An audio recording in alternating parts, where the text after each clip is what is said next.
Comme on en a déjà parlé, Illustrator permet également de faire un petit peu de retravail sur l'image. On va le voir ici en parlant de la possibilité de mettre un flou sur une image ou un élément. Donc j'ai placé ici deux éléments, une forme, une image que j'ai simplement copié-collé d'Internet.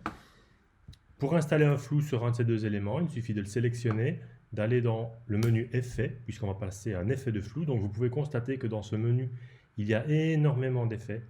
Donc on ne saura évidemment pas les voir tous. Maintenant, vous pouvez simplement vous dire que un effet, si je sélectionne l'image par exemple, parmi d'autres, ici, si je choisis un effet aquarelle, Illustrator va m'ouvrir toute une fenêtre de dialogue avec plusieurs effets que je peux appliquer. On voit directement le résultat sur la gauche. Et vous pouvez chaque fois, pour chaque effet, régler un petit peu certains paramètres. Donc ce serait illusoire de vouloir voir tous ces effets. Il faut vraiment les essayer. Donc tout cela se trouve dans le menu Effets. Et vous pouvez vraiment aller tester des choses ici. Donc moi je reviens aux effets classiques de flou. Ça se trouve dans le menu Effets, dans le sous-menu Atténuation. Et vous avez trois types de flou proposés par Illustrator à ce niveau, le flou gaussien, le flou optimisé, le flou radial. Le flou gaussien, c'est le plus classique. Ce sont des flous qui sont également proposés par Photoshop. Évidemment, Photoshop propose beaucoup plus d'options, mais ici, ces trois flous, le gaussien, l'optimisé et le radial, sont trois options de flou proposées également par Photoshop. Donc, ce sont des effets hérités de Photoshop. Donc, le flou gaussien pour commencer, je sélectionne flou gaussien. On voit directement une fenêtre de dialogue. Dans ce cas-ci, vous verrez pourquoi je dis dans ce cas-ci, on a la possibilité de visualiser un aperçu. Donc, j'ai le rayon que je peux régler. Vous voyez directement que ça modifie l'intensité de l'effet de flou. Et la possibilité de valider dès que c'est OK. On va voir ce que ça donne. Donc là, j'annule. On va voir ce que ça donne sur la forme. Je sélectionne la forme, effet, atténuation, flou gaussien. Et ici, on voit que ça donne un petit contour légèrement flou, dont je peux également modifier l'intensité. Alors, si je sélectionne les deux, on va voir l'effet, le même effet sur les deux en même temps. Effet atténuation, flou, gaussien. Donc je vois l'effet que cela donne. Je vais laisser le réglage sur 10 pixels pour le moment. Je valide. Et on pourrait se dire que l'image est abîmée, que la forme est abîmée également. Pas du tout, puisqu'on constate que le contour de la forme et le contour de l'image sont toujours présents, donc le tracé de la forme et le tracé qui symbolise l'image sont là. Ça veut dire que les deux sont intacts. Pour revenir à l'origine, il suffit d'aller dans la fenêtre Aspect qui va décrire l'aspect qu'on a donné à notre élément.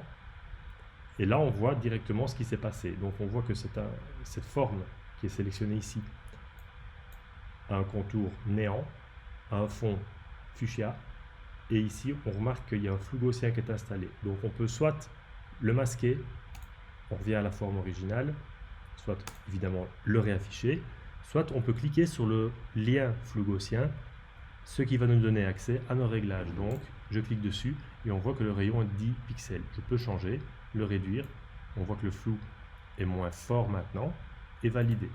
On voit ici, de nouveau, dans la palette aspect, on a toujours flou gaussien. Il n'est pas nécessaire de chercher à l'annuler ou à l'enlever. On peut évidemment, en cliquant sur la poubelle, voilà, on annule l'effet. Mais si on veut le masquer, on peut simplement cliquer sur l'œil. Ça efface temporairement le filtre, l'effet. Ça ne change rien par rapport au fait d'enlever complètement le flou de la palette aspect. Donc ça ne sert à rien de l'enlever. C'est vraiment comme vous préférez. Au niveau de l'image, ça se passe exactement de la même façon. Je sélectionne mon image. Dans la palette Aspect, je vois qu'il y a juste un contenu, puisque là, il ne décrit pas de contour, il ne décrit pas de fond, puisque c'est une image importée d'ailleurs. Et il décrit par contre qu'il y a un flou gaussien qui a été installé sur l'image. Je clique dessus, j'ai accès à mes réglages. Je peux diminuer, augmenter. Voilà.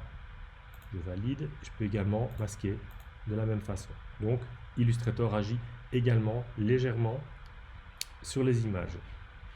Au niveau des autres flous, je vais annuler pour être sûr. Voilà, je n'ai plus rien. Je reviens en arrière jusqu'à ce qu'il n'y ait plus aucun effet appliqué sur aucun des deux éléments. On va rapidement passer sur les deux autres flous. Donc, effet atténuation, le flou optimisé. C'est un flou qui va vous permettre, je vais sélectionner d'abord uniquement l'image parce que sur le rond ça ne donnera pas grand chose puisque c'est un flou qui va se passer à l'intérieur de l'élément. Donc ici on ne verra rien sur le cercle. Par contre si je sélectionne l'image, effet atténuation, flou optimisé, et là on voit qu'on va directement pouvoir agir sur notre image malgré que c'est un élément qui a été apporté d'ailleurs. Donc on voit qu'on peut régler le rayon du flou, le seuil, ne cherchez pas la théorie, il n'y a pas besoin. Vous pouvez juste voir l'effet que ça donne si on modifie l'intensité de ces deux curseurs. Voilà, ça agit comme une sorte de filtre Instagram ou de filtre Snapchat si vous voulez. Ça va lisser. Une fois que le résultat est convaincant ou est satisfaisant, on va régler la qualité sur élevé, le mode on n'y touche pas. Qualité élevée, parce que sinon par défaut c'est en faible ou en moyen peut-être. Je valide. On voit que mon visuel va changer, voilà. Et pareil, on voit que sur l'élément sélectionné, dans la palette aspect, on a un flou optimisé qui apparaît ici, que je peux masquer pour revenir à l'image d'origine, ou activer, simplement. Maintenant, je reviens en arrière pour effacer les effets de ma palette aspect.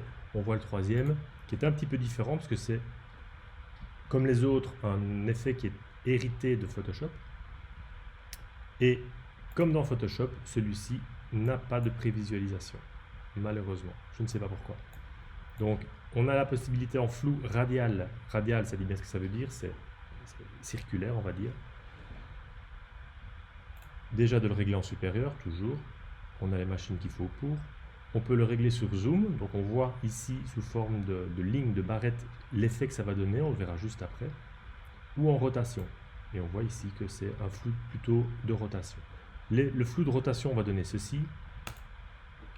Voilà, ça fait vraiment pivoter l'image sous forme de flou.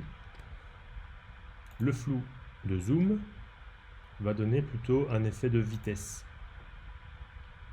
Donc si vous voulez ajouter un petit effet de vitesse sur une image qui présente peut-être une voiture, peut-être une moto, un vélo, que sais-je, vous pouvez ajouter un petit effet de vitesse comme ça, un effet comme si on se plongeait dans l'image. Et ce flou est également accessible évidemment via la palette aspect.